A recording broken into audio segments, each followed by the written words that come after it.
Everyone's gone crazy. Everyone should get out of here. We'll never wake up. But I was right, my precious. You are invincible. Precious? What's his precious? A miracle machine. Definitely not impossible. I think he's referring to that machine. What a drunkard. Oh, goodness. The smell of alcohol. Main Fräulein, please allow me to fan the fumes away with my wings. Excellent. Please, fan them away from me, too. Certainly. I've checked the surroundings, but there's no one else here. Isn't that strange? The Fatui is a big organization, but he's the only one left at this camp. What's more, we didn't even see him the last time we were here. Even the larger gentleman from the first time is missing. I think they must be hiding somewhere. As for why they may be hiding, I'm afraid we'll have to ask him. But he's as drunk as tone-deaf Bard. Should we wait for him to sober up? Cleanse him with the holy spring of punishment. Main Fräulein means to splash him with water. Ooh, sounds like a good idea. Let's try.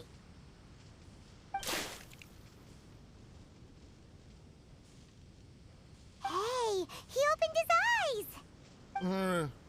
Huh? Hey, are you one of the Fatui? Can you tell us what happened here and what that machine is for? Fatui? Ha! Fatui!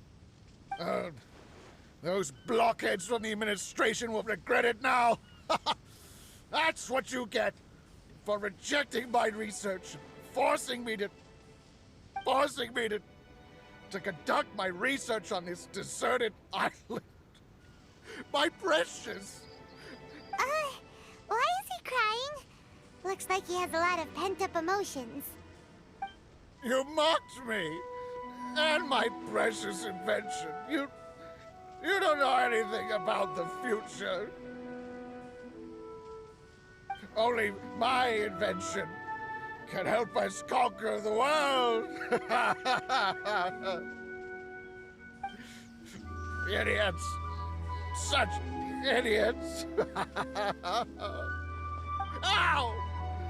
Don't hit me. I won't blow up the lab again. I'm sorry. I didn't mean to. This man's gone insane. There's no way we can communicate with him. He wasn't like this when we first met him. It looks like the effects have grown worse, to the point of driving him mad. My manuscript. My manuscript. Only that can save.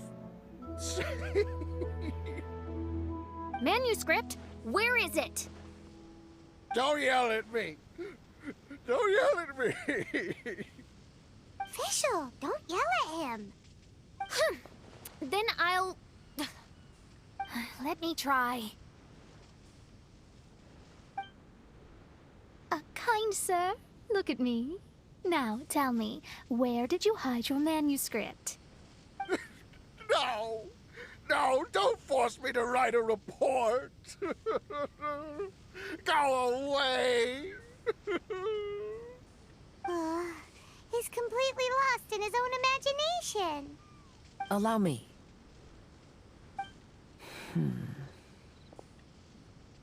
Please excuse me.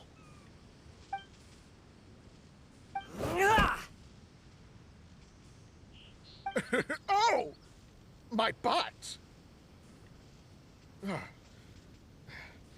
My brain is finally starting to work again. It's not a mushy mess anymore. Can you tell me where you put the manuscript? The manuscript. The manuscript is in the crack over there. Finally! Otherwise, I was gonna have to blast some of my loudest rock and roll in his ears. Kazuha hesitated for a long time before making a move. He's so nice. Everyone, let's search the stone cracks nearby for the manuscript.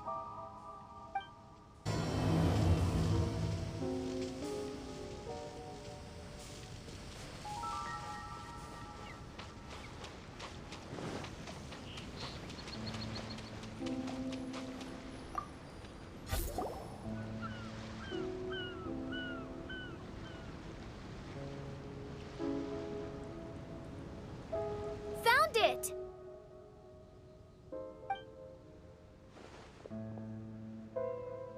Congratulations! We found the key to solving the problem. Let me see.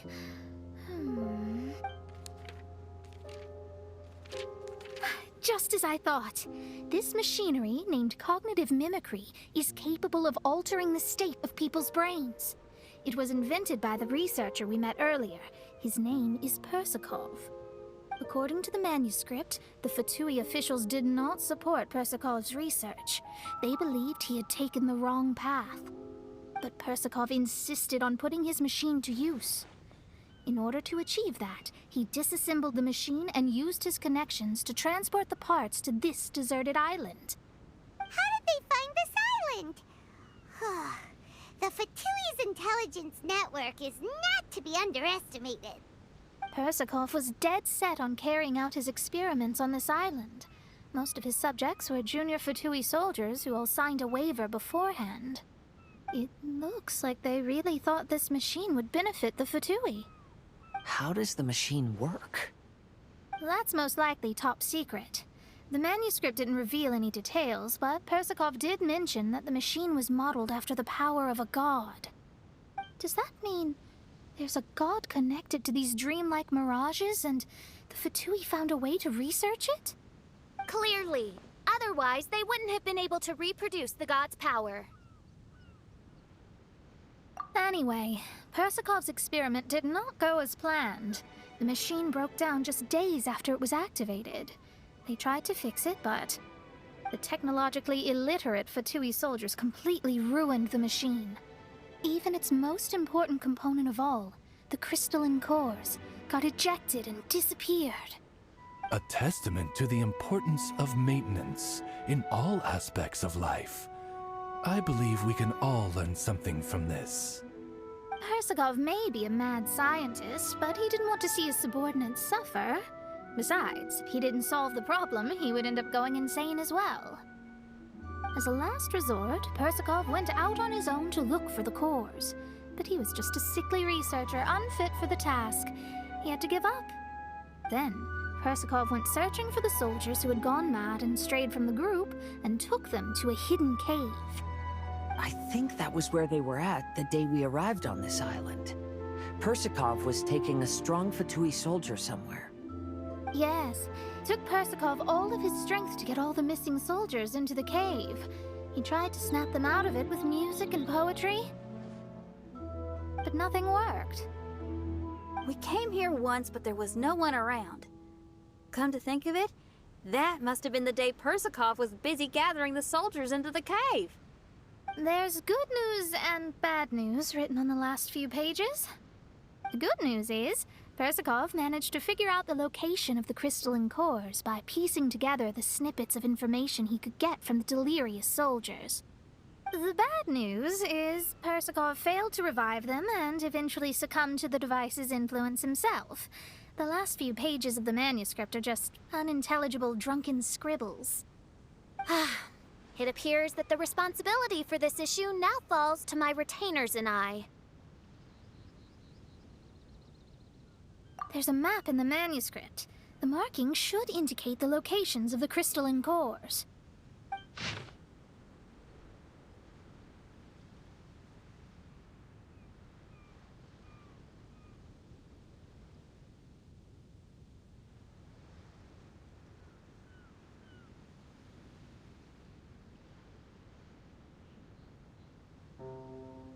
We've got no choice but to find the crystalline cores now!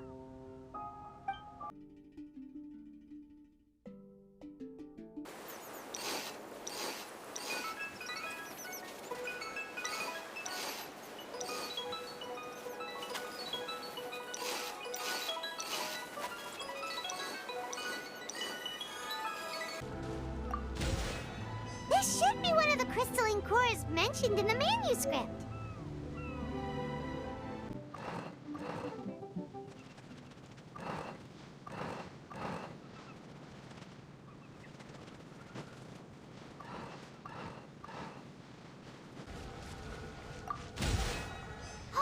And here's the second one.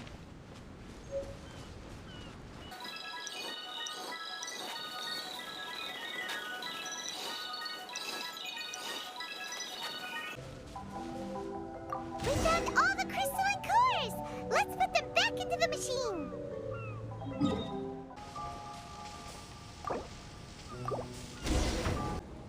We've inserted all the crystalline cores, Mona. Is that all we needed to do? I think so. That's what the manuscript says, anyway.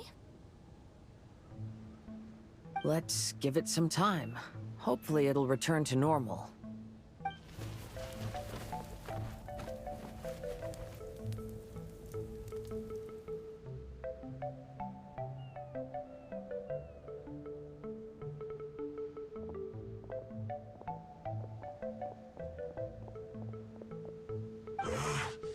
Someone's in our camp. Hey, who are you people? Hold on. Look at the machine. Is it fixed? What? But Mr. Persikov is still lying on the ground over there. We're the ones who fixed the machine!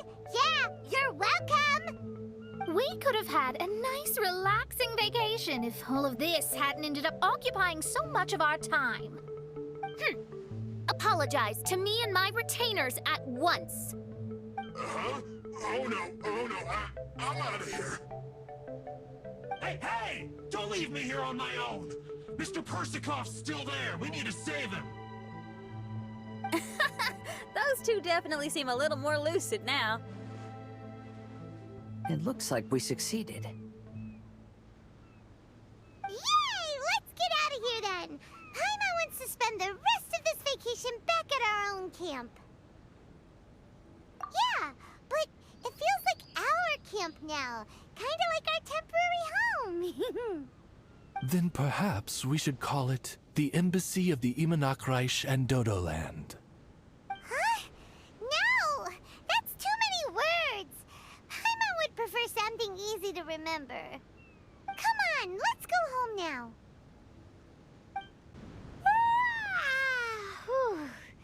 After coming home to a nice big meal, then having a long lie down, Paimon's finally starting to feel relaxed.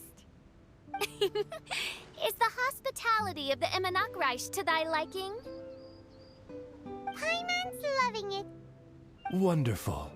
Main Fräulein invited you all here not only to witness the arrival of our Holy Land, but most importantly, she wished that you could all relax and enjoy the summer. Great. Well, I've come to the right place. I love it here. May this place become an eternal paradise. Main Fräulein says she hopes to go on more adventures with you here in the future. Of course. And you should come find me and Leo when you get the time. I'll show you around. Oh, also, my friend runs the best restaurant in Liyue. I'm sure you'll love it. If you're into opera, you should go see Yunjin. She's the nicest person, and she likes making friends with new and interesting people. I'm sure the two of you will have plenty to talk about with your shared passion for theatrics. Oh? If Lady Xinyan speaks so highly of it, then I must entertain the idea. Traveler, I have a suggestion. There's a snack called roasted lavender melon in Inazuma, which goes rather well with fish. Why don't we roast some fruit and seafood for dinner tonight? Oh? Did you try it in Inazuma? That's great. You know, I want to follow your example and travel around the world. Hopefully, I can also make good friends along the way. That means a lot coming from you. Ah, you're all here.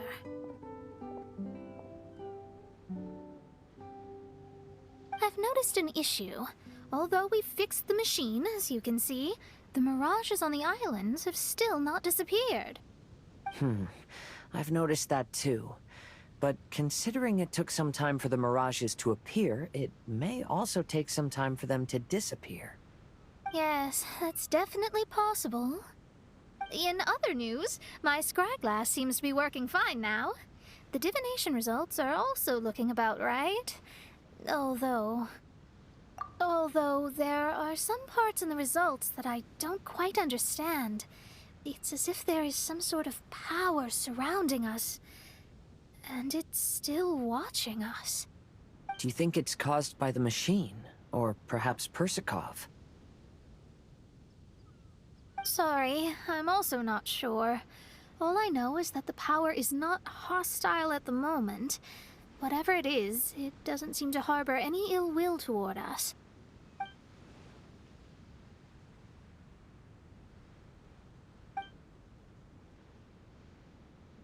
Well, although there's nothing left to disturb us and we can finally kick back and enjoy our vacation, we still ought to be cautious while we're on these islands. I will keep seeing what the stars say every day. I promised Fischl that I'd be her guard. I can help. Good. I'll be counting on you. Goodness knows why those girls are so carefree about everything. I suppose it falls to me to be extra vigilant. Oh, coming.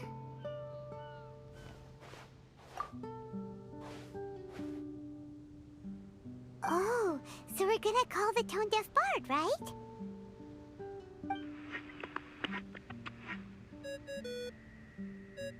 Well, hello there, strangers.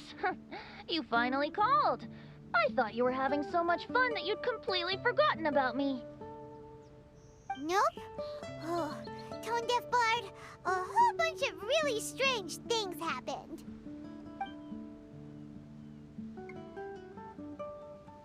A strange machine that can imitate the power of a god?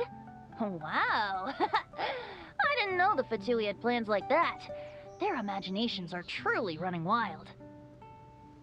So, judging from your tone, it sounds like you don't know any more about this than we do. Alas, I am but a humble bard who sings for his Mora in the tavern. Why would I know anything about it? Ugh, so annoying. But other than that, did you two have fun? We did! We ate a lot of yummy food and saw loads of amazing things! It was really cool! That's good. The point of traveling is to record any feelings stirred along the way. As long as you had an unforgettable experience, this journey has served its purpose. As for the mysterious voice, although we don't know who it was, not only did she not harm you, she also helped you to gain a better understanding of each other, right? If you look at it that way, maybe she meant you well. I mean, if she was able to intercept Alice's communication tool, I'm sure she's also plenty capable of attacking you. Tone-deaf bard is right. I'm glad to bring you some peace of mind. Just enjoy your vacation to the fullest. And don't forget to tell me all about the marvelous mirages when you get back. I want to record all these beautiful memories and turn them into ballads. Every summer will become an unforgettable song. Then I'll just wait for your return. Happy vacationing! If tone-deaf bard thinks it's okay, then maybe there's nothing to worry about. After all, tone-deaf bard is still a god. We should probably trust him. Let's head back. We don't want to keep everyone waiting. Hold on. Didn't Fischl say earlier that she's going to catch some crabs? Oh, Paimon wants to go too! Now you have solved the mystery. Doesn't it make you feel happy? Satisfied?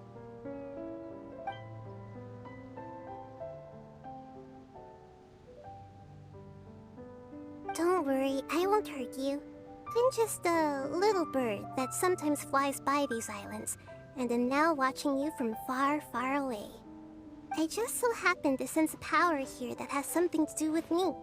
I was curious, so I landed on the beach to quietly watch everything that took place on these islands. It was fascinating. The ones who came here to work were so busy, and yet I still saw genuine smiles on their faces from time to time. And then all of you arrived later on, bringing your glorious dreamscapes and wonderful willpower. Your dreams are like the pure and delicate bubbles floating on the water. The more beautiful the illusion, the more it fascinates me. I'm not able to travel myself, but I do admire free spirits like yourself. So, I helped them design a little something for you all. I hope you liked it. As I said, I don't have an agenda. I'm just a little bird. I stopped here to admire your lives, joys, sorrows, and all. You are a special person with a unique and brilliant glow. I decided to communicate with you in this way because I'm really curious about you. There's no need to wonder about my name. Maybe one day in the future, we will meet in another place. When that time comes, I think you'll be able to recognize me.